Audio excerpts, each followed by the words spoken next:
questionadores curiosos da ciência. Este é mais um vídeo do canal Imagine LD para sua mercê.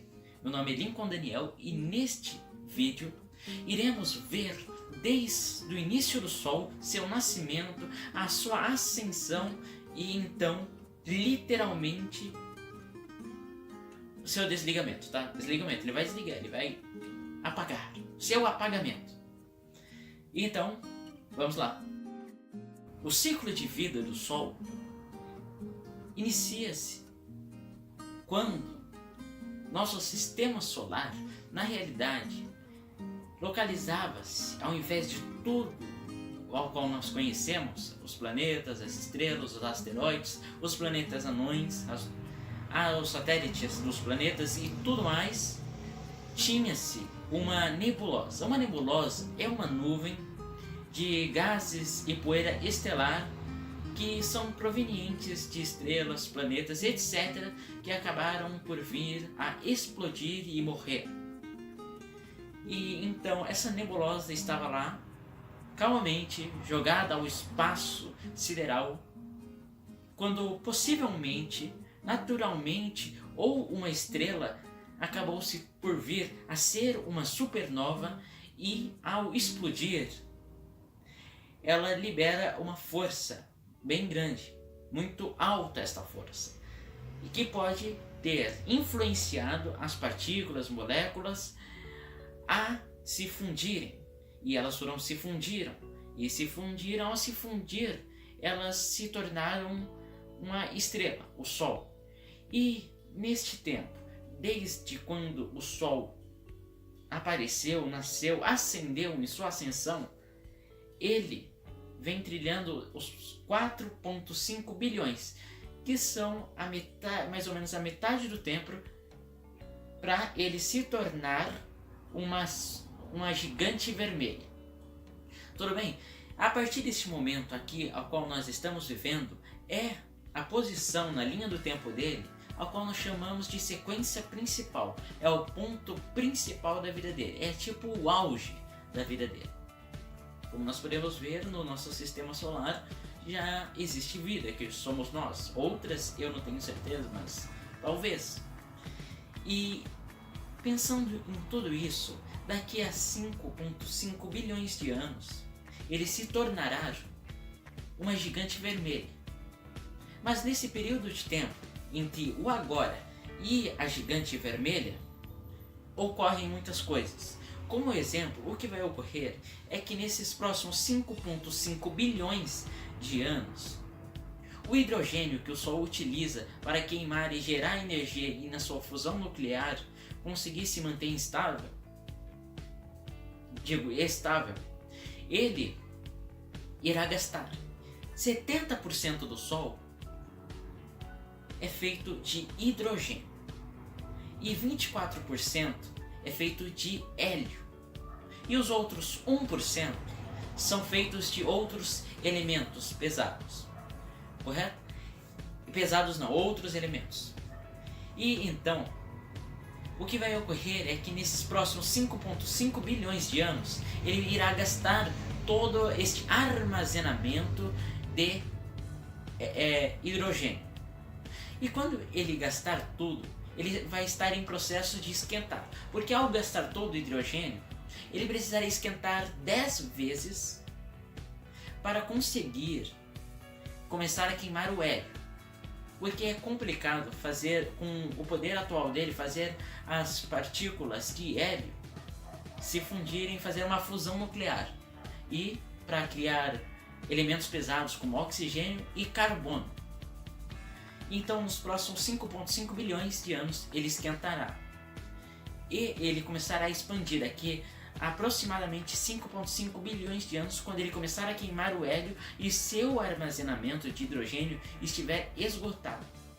Isto quer dizer que neste momento a vida na Terra já não será mais a mesma, por conta do aquecimento do planeta. Mas aqui nós estamos falando do Sol. Em alguns próximos vídeos irei retornar este assunto, correto? Então, no próximo, como vocês podem ver na imagem, ele se tornará uma gigante vermelha. E ele ficará muito quente, aproximadamente 10 vezes mais quente do que ele é atualmente, esquentando continuamente. Nisso, ele irá engolir os planetas próximos a ele, Mercúrio, Terra, Marte. E quando isto ocorrer, aproximadamente ele terá 10 bilhões de anos. Então, ele irá começar a retornar, a retrair, porque ele estava numa constante luta contra a gravidade, empurrando ele para o próprio centro, o próprio núcleo. Esta mesma a qual ajudou ele a se expandir para tornar uma gigante vermelha e continuar vivo.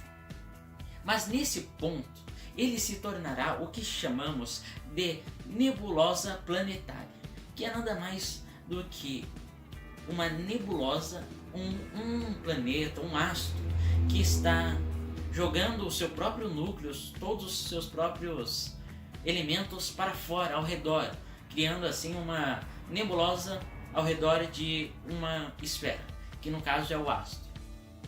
E nisso ele terá aproximadamente 11 bilhões de anos. E nos próximos bilhões de anos, ele se tornará uma anã branca.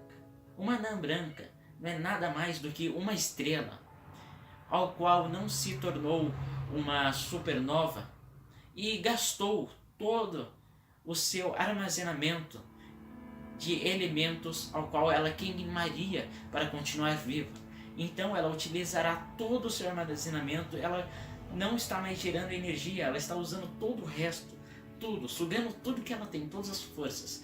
E daí nos próximos aproximadamente 3 bilhões de anos, até o Sol ter 14 bilhões de anos, ela se tornará uma anã branca. Nisso ela começará a apagar, porque ela não gera mais energia e está sugando tudo que ela tem, tudo, absolutamente tudo. E então ela vai se apagando até só restar a carcaça, o núcleo, todo desligado, e então ela vai se tornar uma estrela escura. Quando pensamos em estrelas escuras, podemos assimilar muito ao buraco negro. Só que a estrela escura não tem um ponto gravitacional, uma gravidade tão forte quanto o de um buraco negro, ao qual suga tudo para dentro dele. No caso de uma estrela negra, uma estrela escura, ela acaba por não ter mais energia, nem gerar mais energia, nem nada. Ela só está lá apagada, escura. Podemos, com um telescópio, confundir muito uma estrela escura com um buraco negro. Só que o buraco negro, o que ocorre é que antigamente ele também chamava estrela escura, estrela negra, por conta dele ter basicamente quase todas as propriedades de uma estrela, só não ter a geração de energia ou a luz. Mas no caso do buraco negro, como eu já expliquei no vídeo do buraco negro, caso você não tenha visto, pode ver aqui no cardzinho em algum lugar aqui, o buraco negro tem um ponto gravitacional tão forte que nem a luz escapa. Mas no caso da anã escura, acaba aqui sendo banal, é meio que um sol morto, literalmente o sol estará morto. Este será o fim do Sol, com 15 bilhões de anos de existência. E provavelmente, nesse tempo, daqui a 10 bilhões de anos, 10,5 bilhões de anos, a Terra não existirá mais e nem praticamente nada daqui. E todo esse processo, ele acabou mudando a sua gravidade, toda a sua órbita, desestruturando a órbita dos planetas. Isso acabou congelando alguns, queimando os outros, e virou uma coisa totalmente parecida com um caos. E este foi o ciclo de vida do Sol. Muito obrigado por ter prestado um tempo seu para entender o ciclo da vida do Sol. E então, até o próximo vídeo do canal Imagine LSD para a sua mercê. Tchau. Estou